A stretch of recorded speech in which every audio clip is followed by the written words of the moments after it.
आज के वीडियो में हम सूरदास द्वारा रचित पद शीर्षक को पढ़ेंगे।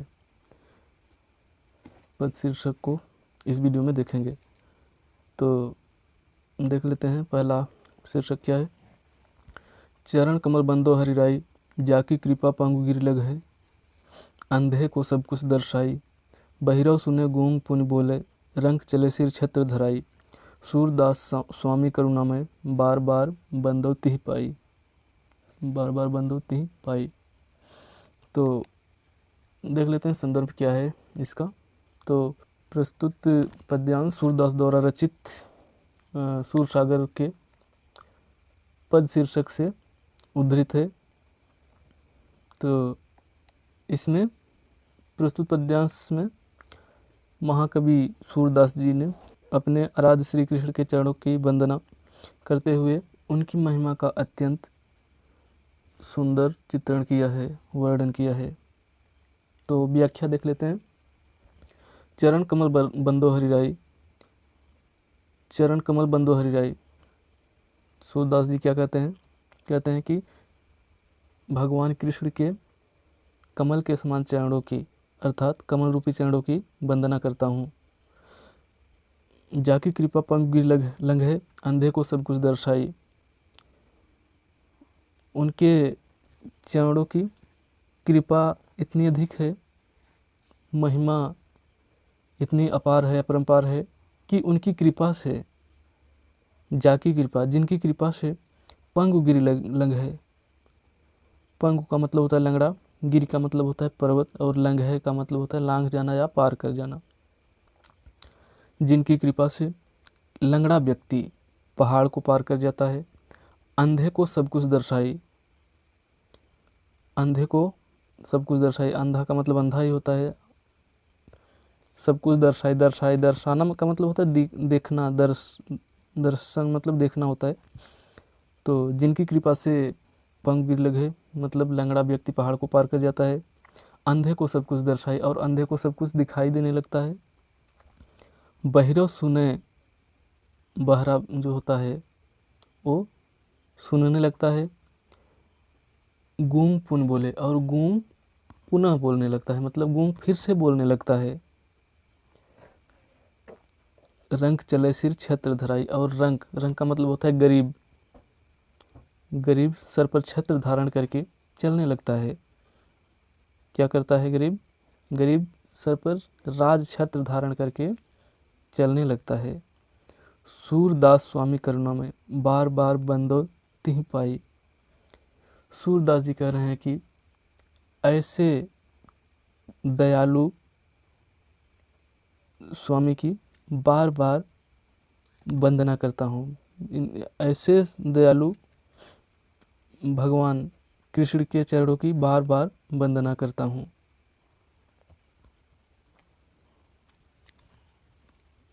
दूसरा देख लीजिए। अभिगत गति कछु कहत न आवे, ज्यों गूंगे मीठे फल को रस अंतर्गत ही भावे। परम स्वाद सबहि सुनिरंतर, अमित तोष उपजावे। मन वाणी कौ अगम अगोचर, सो जाने जो पावे। रूप रेख गुण जाति जुगति बिनु, निरालंब की धावे। सब विधि अगम विचारहि ताते, सूर सगुन पद गावे। अभिगत गति कछु कहत न आवे। इसमें सूरदास जी कहते हैं कि निर्गुण ब्रह्म की स्थिति को व्यक्त करना असंभव है। क्या कह रहे हैं? कि निर्गुण ब्रह्म को व्यक्त नहीं किया जा सकता। निर्गुण ब्रह्म को व्यक्त करना संभव नहीं है। ज्यों गूंगे मीठे फल को रस अंतर्गत ही भावे।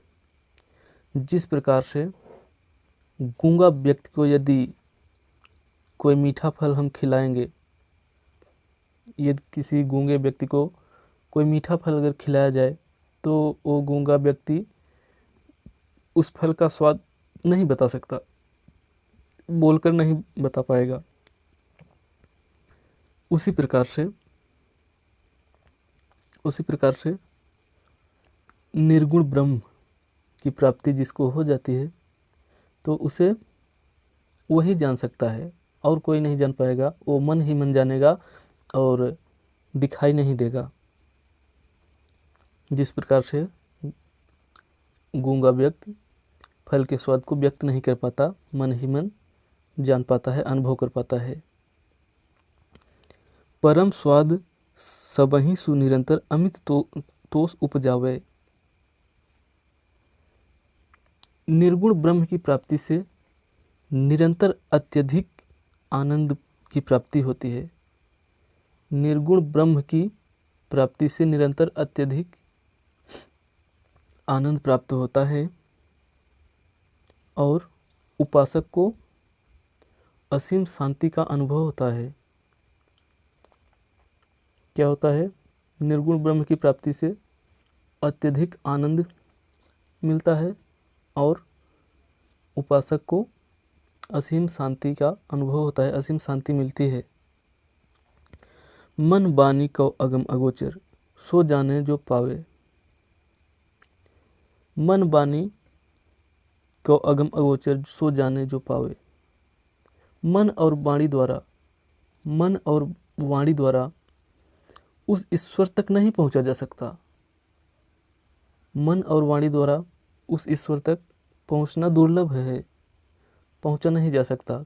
इसलिए उसे अगम अगोचर कहा गया है। इसे जो पाता है, जिसको इसकी प्राप्ति होती है, सिर्फ वही जान पाता है और कोई नहीं। रूप रेख गुण जाति जुगति बिन निरालंबित धावे। उस निर्गुण ईश्वर का न कोई रूप है, न तो कोई आकृति है, न ही हमें उसके गुणों का ज्ञान है जिससे उसे प्राप्त किया जा सके। सब विधि अगम विचारें तातें सूर सगुन पद गावे। इसी कारण सभी प्रकार से विचार करके श्री कृष्ण की लीला के पद का गान करना सूरदास जी ने उचित समझा।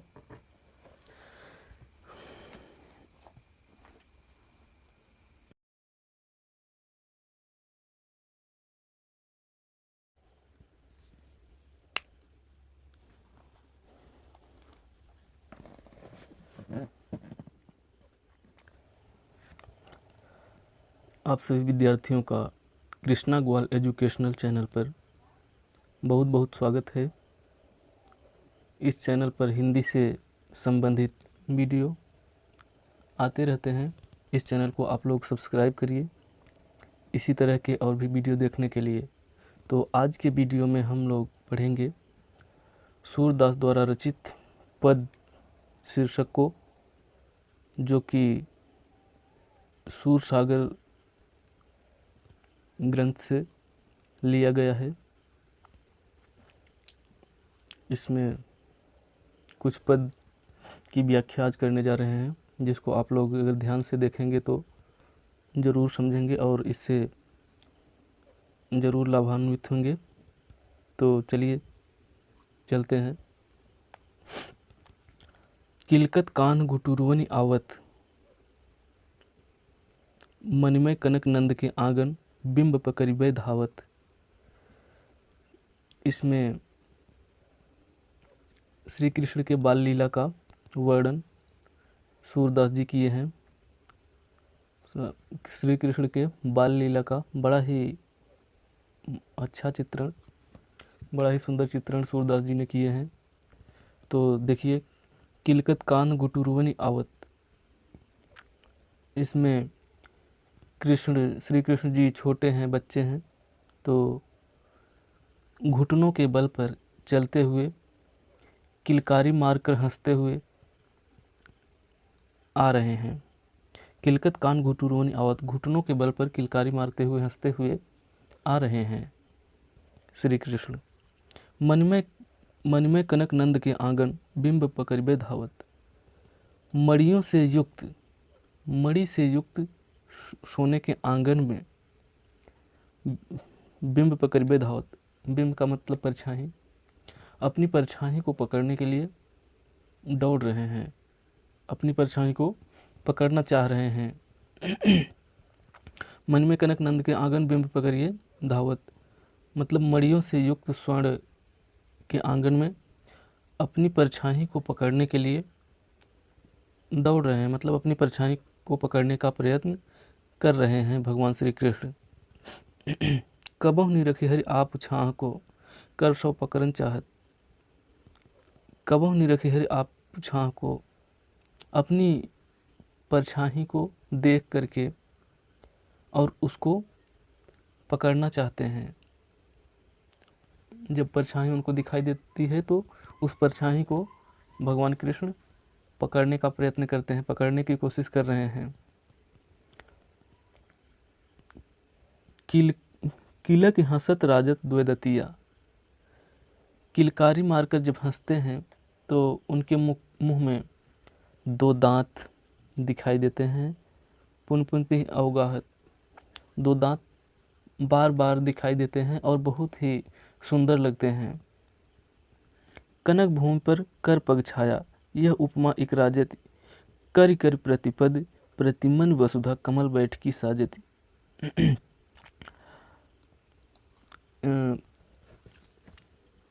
सोने के आंगन में ऐसा प्रतीत हो रहा है, ऐसा लग रहा है मानो प्रत्येक मणि में, हर एक मणि में कमल का आसन बिछा हुआ है।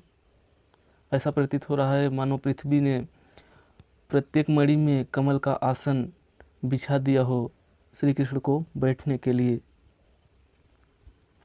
बाल दशा सुख निरख जसोदा, पुनि पुनि नंद बुलावती।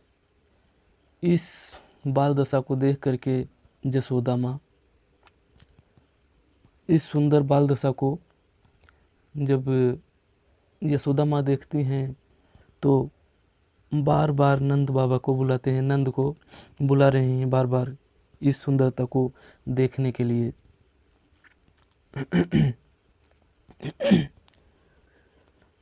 अचरा तरलय ढाक सूर के प्रभु को दूध पियावती, और कुछ देर के बाद आंचल से ढक कर अपने बच्चे को भगवान कृष्ण को जसोदा माँ दूध पिलाने लगती हैं। आंचल से ढक करके कृष्ण को दूध पिलाने लगती हैं जसोदा माँ। तो ये वीडियो आप लोगों को अच्छा लगा होगा, ये समझ में आया होगा, हमें विश्वास है। अगर समझ में आया हो और भी वीडियो इस तरह के देखने हो तो इस चैनल को सब्सक्राइब करें।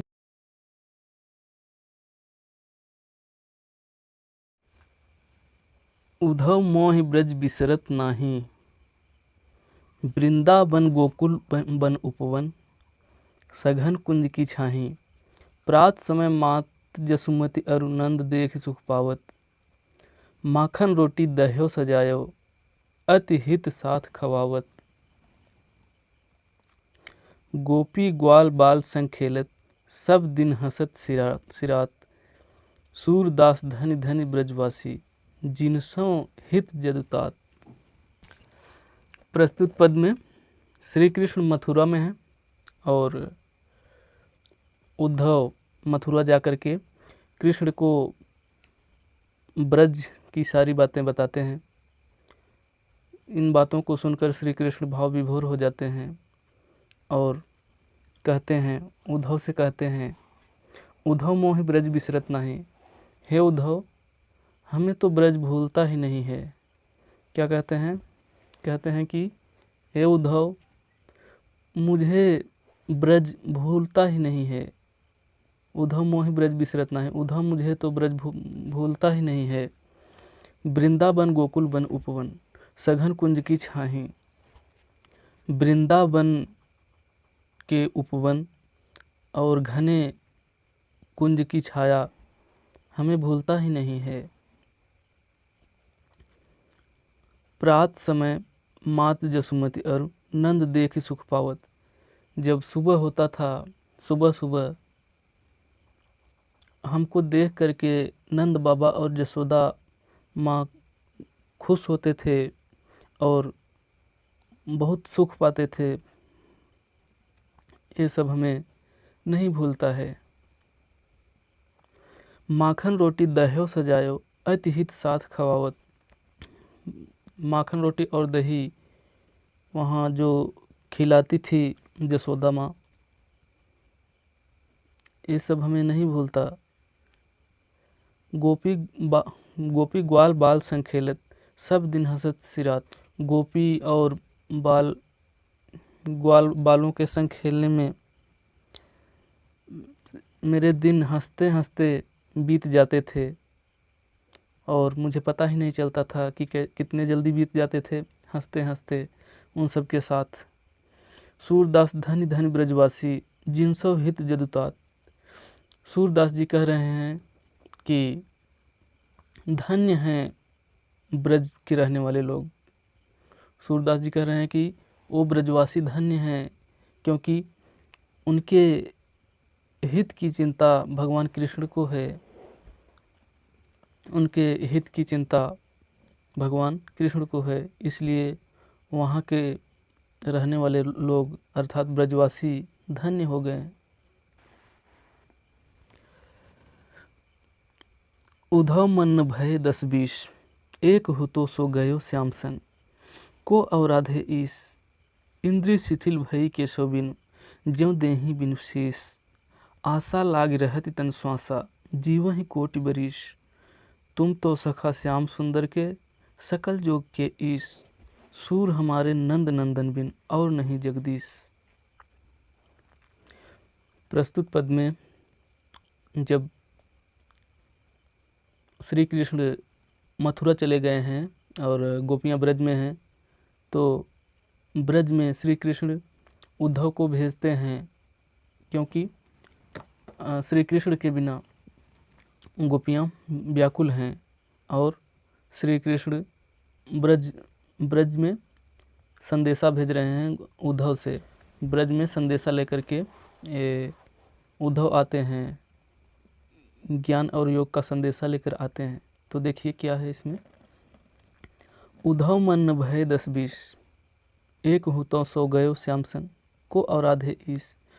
गोपियाँ उद्धव से कह रही हैं कि हे उद्धव, हमारे पास एक ही मन था जो कि श्री कृष्ण के साथ चला गया है मथुरा, और जो आप ये निर्गुण ब्रह्म की उपासना करने के लिए जो संदेशा लेकर आए हैं, जो संदेशा लेकर आए हैं निर्गुण ब्रह्म की उपासना करने के लिए, ये सब करने में हम असमर्थ हैं क्योंकि हमारे पास तो मन है नहीं।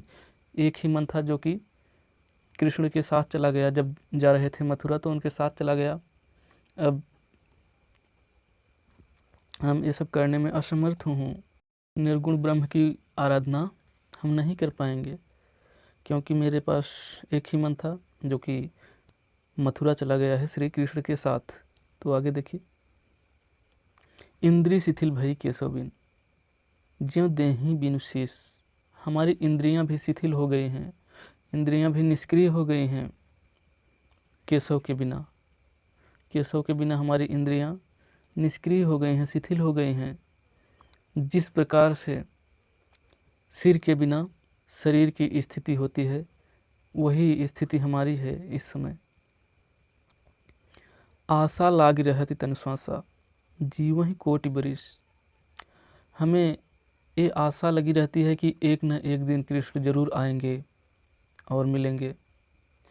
यही हमें आशा लगी रहती है, इसी से हमारी सांसें चलती रहती हैं। और जीवहि कोटि बरिस, और इसी आशा में हम तो करोड़ों वर्ष तक जीवित रह सकती हूँ। तुम तो सखा श्याम सुंदर के, सकल जोग के ईश। हे उद्धव, तुम तो श्री कृष्ण के परम मित्र हो और योग विद्या के ज्ञाता भी हो। तुम अगर चाहोगे तो हमारा मिलन अवश्य करा सकते हो।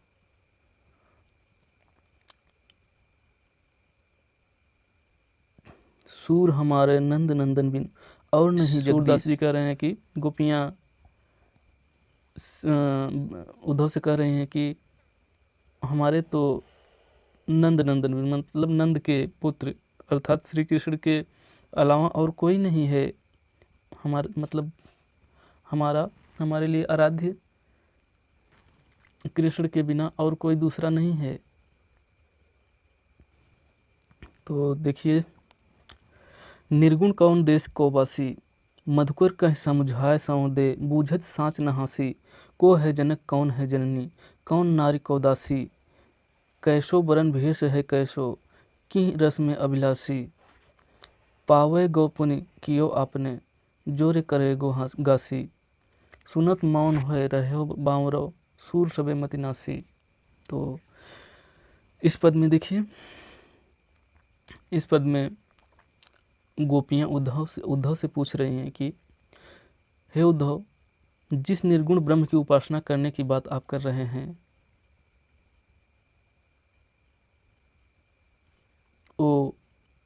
वो कहाँ का रहने वाला है, वो किस देश का रहने वाला है। निर्गुण कौन देश को वासी, हे उद्धव, जिस निर्गुण ब्रह्म की उपासना करने की बात कर रहे हो आप, वो किस देश का रहने वाला है। मधुकर कह समझाएं सौदे, बूझत साँच न हासी है।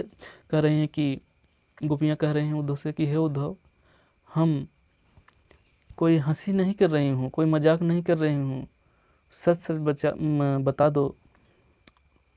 मतलब सौगंध धरा करके कहती हैं कि हे उद्धव, हम कोई हंसी मजाक नहीं कर रही हूँ, सच सच पूछना चाहती हूँ और बताओ, को है जनक कौन है जननी, को है जनक, जनक मतलब पिता कौन है, और कौन माता है, मतलब जिसकी बात कर रहे हैं आप, निर्गुण ब्रह्म की, जिस निर्गुण ब्रह्म की बात कर रहे हैं, उस पिता उसका कौन है, और माता कौन है, कौन नारी को दासी, और नारी कौन है, मतलब नारी उसकी पत्नी कौन है, और दासी कौन है, कैसो बरन भेष है कैसो, की रस में अभिलाषी, उसका रंग कैसा है, वरण मतलब वर्ण मतलब रंग, वो उसका रंग कैसा है, भेष है कैसो, और उसकी वेशभूषा कैसी है, की रस में अभिलाषी, और वो किस रस की अभिलाषा करने वाला है, किस रस की अभिलाषा करने वाला है।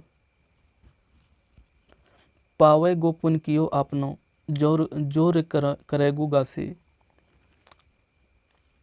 गोपियाँ उद्धव से कह रही हैं कि हे उद्धव, अगर सही सही नहीं बताया तो अपनी करनी का फल अवश्य पाओगे, तुम्हें अपनी करनी का फल जरूर मिलेगा अगर गलत बोलोगे। सुनत मौन हुए रहे बावरो, सूर सबे मति नासी। इस प्रकार की बातें जब उद्धव ने सुने तो उद्धव बहुत ही योग्य विद्या के ज्ञाता थे, बहुत ही जानकार थे, लेकिन गोपियों की चातुर्यपूर्ण वाणी सुन करके वो मौन होकर खड़े रह गए, बावरे सो मतलब बावरे जैसे मौन होकर खड़े हो गए, अर्थात उनकी सारी विद्या इन गोपियों के सम्मुख व्यर्थ हो गई, मतलब बावले जैसे, पागल जैसे खड़े रह गए, सारी बुद्धि व्यर्थ हो गई उनके सामने, गोपियों के सामने। तो इसकी व्याख्या यही थी, और यदि ये वीडियो आप लोगों को अच्छा लगा हो तो चैनल को सब्सक्राइब कर लीजिए। अगर सब्सक्राइब कर लेंगे तो इस चैनल पर जब भी वीडियो हम डालेंगे तो आप लोगों को इसका नोटिफिकेशन